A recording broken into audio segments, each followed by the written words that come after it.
Bismillah, alhamdulillah, salatu wassalamu ala rasulillah Sayyidina Muhammad ibn Abdillah wa ala alihi wa sahbihi mawala wa la awla wa la quwata illa billah. Amma ba'd.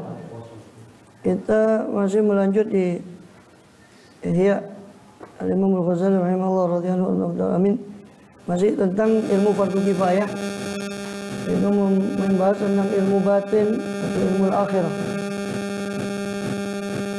Yang mana dicontohkan oleh beliau bahwa ilmu semacam itu, ilmu akhirat itu sudah lama musnah. Tapi padahal itu ilmu yang fatwa yang dibutuhkan. Bahkan sekelas Imam Syafi'i sekalipun dia belajar ilmu itu kepada Syaibah, Ar-Ra'i dan seterusnya. Juga Imam Ahmad bin Hanbal mempelajari itu dari Ma'ruf Al-Karfi. Kaifa waqad qala Rasulullah lamma qila, bagaimana tidak? Kaifa waqad qala Rasul kaifa naf'alu idza ja'a amrun lam najid fi kitabillah sunnah. Ini bagaimana dia kaifa la? Ya. Bagaimana tidak? Jadi bagaimana tidak penting daripada ilmu itu tadi? Atau bagaimana mereka tidak bertanya tentang ilmu itu? Tentang ilmu yang ditanyai kepada Bishr, kepada Ma'ruf Karfi itu, kenapa? Bagaimana mereka tidak tanya? Pokoknya kalau Rasulullah SAW padahal sungguh telah bersabda siapa Rasulullah SAW, lamma qila lahu, ketika dikatakan kepada beliau, kaifa naf'alu idza jaa amruna, idza ja'ana amrun, bagaimana kami melakukan ya Rasulullah ketika datang kepada kami satu perkara, lam najidhu fi kitabin wala sunnah, yang mana perkara itu kita tidak mendapatinya dalam kitab ataupun dalam sunnah, Al-Quran maupun dalam sunnah. Qala sallallahu alaihi wasallam, Rasulullah bersabda, salus solihina, tanyalah perkara itu kepada orang-orang soleh, waj'aluhu syura, jadikanlah dia orang-orang soleh itu, atau jadikanlah perkara itu syura, perkara itu jadikanlah syura, bahan musyawarah antara mereka, antara orang soleh. Syura bitom syura.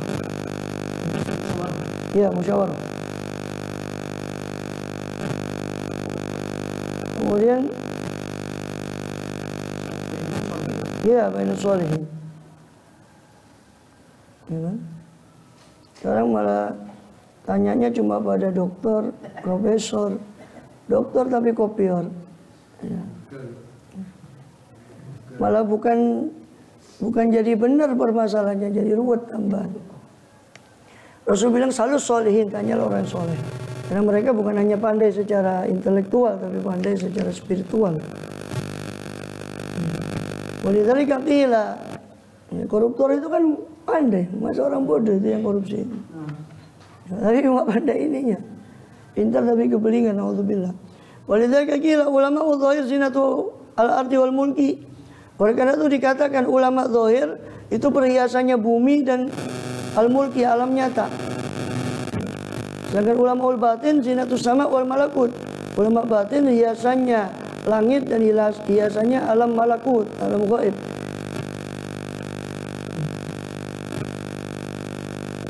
Al-mulku ini alam musyahadah, al-malakut ini alamul gaib.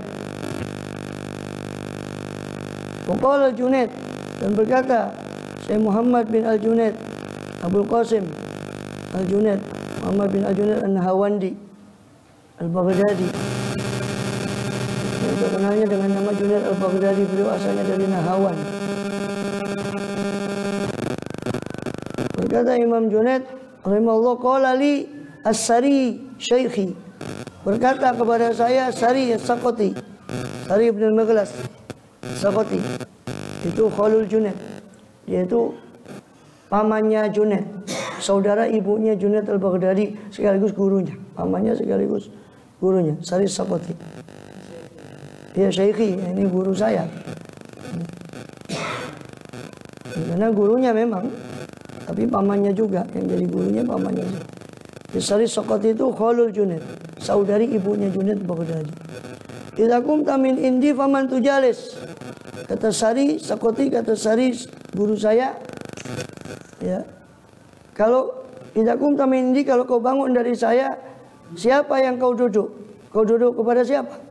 Untuk belajar. Fakultu al-muhasibi, saya duduk pada Al-Harith Al-Muhasibi, Abu Abdillah Harits bin Asad Al-Muhasibi. Itu arifin billah, tapi dia juga termasuk ahli ilmu zahir. Harits Muhasibi ini dikatakan disebut Muhasibi karena apa? Tasawuf sir Saqati wal Harits Muhasibi. Ya. Jadi si Imam Junaid ini gurunya Sri Saqati juga berguru pada Harits bin Asad Al-Muhasibi Al-Baghdadi, Abu Hamzah Al-Baghdadi. Wiridnya Junaid ini, Imam Junaid ini setiap hari 300 rakaat dan 30.000 tasbih. Wafat tahun 298. Sri Saqati wafat 257. Maka kata Sri Saqati, kalau kamu bangun dari saya, kau duduk ke siapa? Fakultul Muhasibi, saya duduk ke Al-Harits Al-Muhasibi.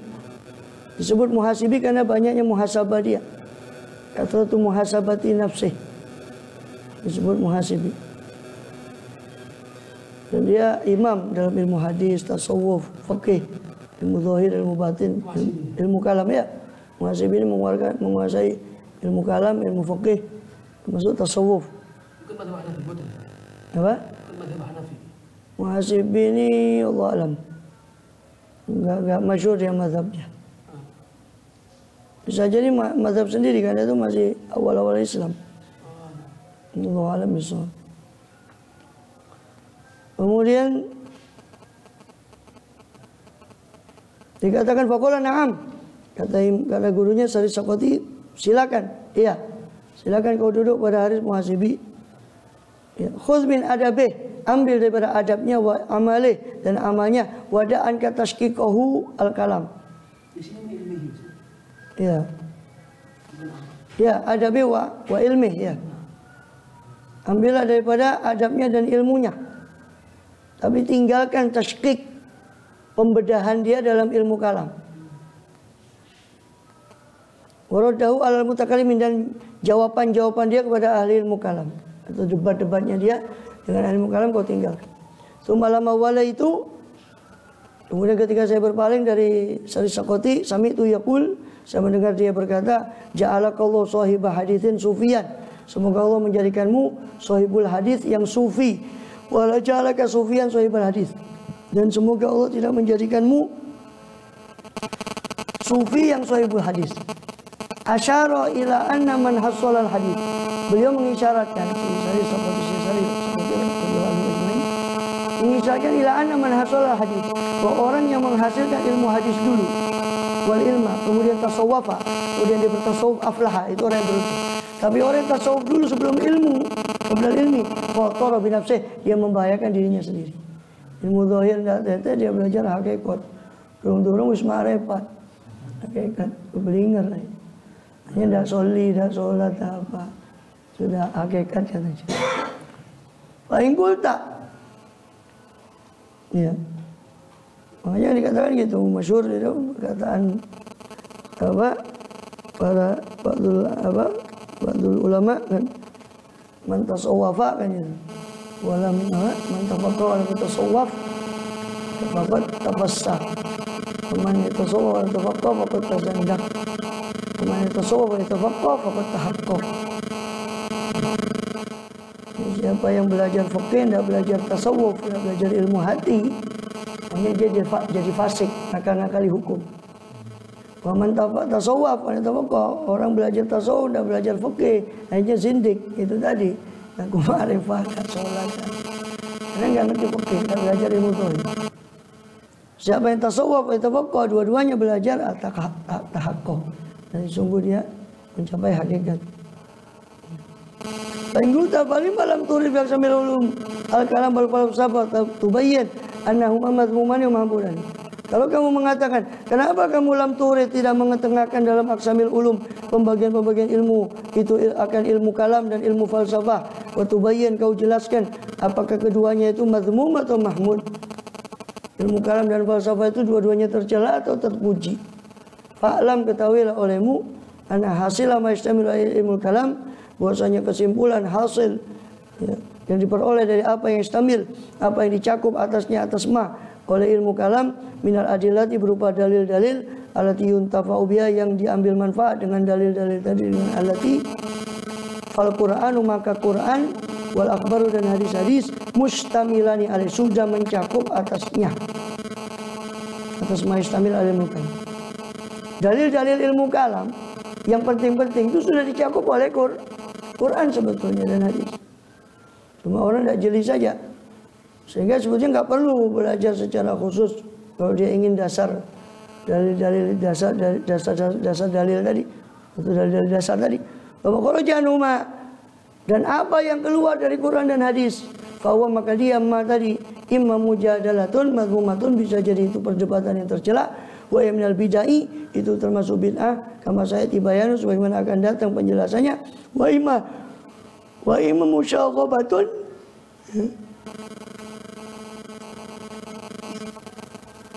bisa jadi dia adalah musyaghabah, pertengkaran mulut, musyaghabah, kegaduhan atau pertengkaran mulut, kegaduhan, bita'alluq bimunaqadhatil firqilah, dengan berkaitan dengan musyaghabatun bita'alluqi, dengan terkait kepada munaqadhatil firq, pertentangan firqah-firqah laha, tentangnya, terhadapnya, terhadap mujadalah tadi, kepada mujadalah tadi.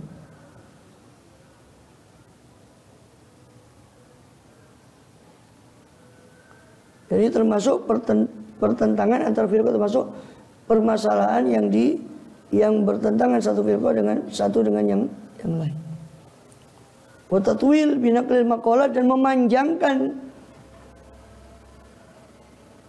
pemanjangan permasalahan dengan menukil maqalah alati aktsaru turrohat, yang kebanyakannya tadi adalah turrohat, omong kosong. Ya. Turhat bawatil, sesuatu yang sia-sia. Bisa Musyari mengatakan turhat itu asalnya itu jalan-jalan kecil yang bercabang-cabang. Bercabang-cabang dari jalan besar. Itu turhat. Ini jalan besar, ini jalan kecil. Walaupun berasa ke sini untuk ke sana, ya cukup jalan yang jalan besar itu turhat. Ya. Atau bawatil, sesuatu yang batil. Itu cuma turohat dan hadayanat, cuma omong kosong saja. Ya. Tasdariha at-tiba, yang menganggap rendah akan semua itu apa? At-tiba, watak orang yang sehat. Wa tamujjuha al-asma, dan melepehnya, sama yang wujud itu melepeh, mengeluarkan al-asma, apa? Pendengaran orang yang masih normal itu geli mendengar semua itu, sudah tidak perlu didengar. Itu cuma perdebatan yang tidak ada ujungnya. Kalau mau dalil akidah di Quran ada, ya kan? Apa? Laukana bima aliyatun ilallah la fasadata, seandainya di Tuhan ada di langit bumi itu ada Tuhan lain selain Allah, pasti akan rusak langit dan bumi itu. Itu kan sebetulnya dibahas juga sama ahli jadal itu. Logika yang sama yang diberikan oleh Quran, itu logika yang dibahas oleh ahli jadal. Itu namanya dalil, ya, apa? Dikatakan seandainya ada Tuhan lain selain Allah di muka bumi, di langit dan bumi, pasti akan rusak. Logikanya kan bumi ini tidak rusak, langit juga tidak rusak, berarti tidak ada Tuhan kecuali satu. Itu yang dibahas oleh para ilmu jadal itu rentetan dari pembahasan ayat ini. Sedangkan itu sudah Allah sebutkan dalilnya di Quran. Yang tidak perlu kalamnya dari para orang-orang yang ahli debat itu sebetulnya. Cukup kembali ke ayat itu. Sebagaimana nanti akan kita dapati itu di penjelasan lebih lanjutnya di Qawaidul Aqaid nanti. Tentang ayat-ayat induk yang digunakan sebagai dalil untuk perdebatan, untuk ilmu akidah. Contohnya tadi itu, laukana bima aliyatun ilallah la fasadata. Wa ba'dhuha khawdun fi ma la talaq bidin. Sebagiannya adalah pendalaman tentang sesuatu yang tidak terkait dengan agama. Walam yakul syai'un ma'lufan, dan tidak ada sesuatu dari itu ma'luf. Tidaklah makluf, tidaklah terbiasa, tidaklah didapati fil asr awal, di masa pertama. Dan dibahas oleh ahli ilmu debat, ahli ilmu kalam, itu sahabat pun tidak pernah bahas itu, tidak pernah didengar. Maka khawdu fi kulli minal bid'ah, maka mendalami itu secara keseluruhan itu termasuk bid'ah. Walakin taghayyara an hukmuh, akan tapi sekarang berubah hukumnya ilmu kalam ini. Dulu ilmu kalam tidak dibutuhkan, tapi setelah munculnya para filosof, pemikir-pemikir yang melontarkan subuhat kepada orang-orang, maka dibutuhkan ilmu kalam untuk menjawab subuhat itu tadi. Idhadatul bid'ah, sebab sudah muncul bid'ah-bid'ah yang sharifah, yang memalingkan al-muqtadul Quran wa sunnah, daripada tuntutan Quran dan sunnah. Wa nabaqat jama'atun lafaqula syubahan, dan nabaqat menjadi matang, cemerlang sekelompok orang yang lafaku, yang talfik, yang mencampur aduk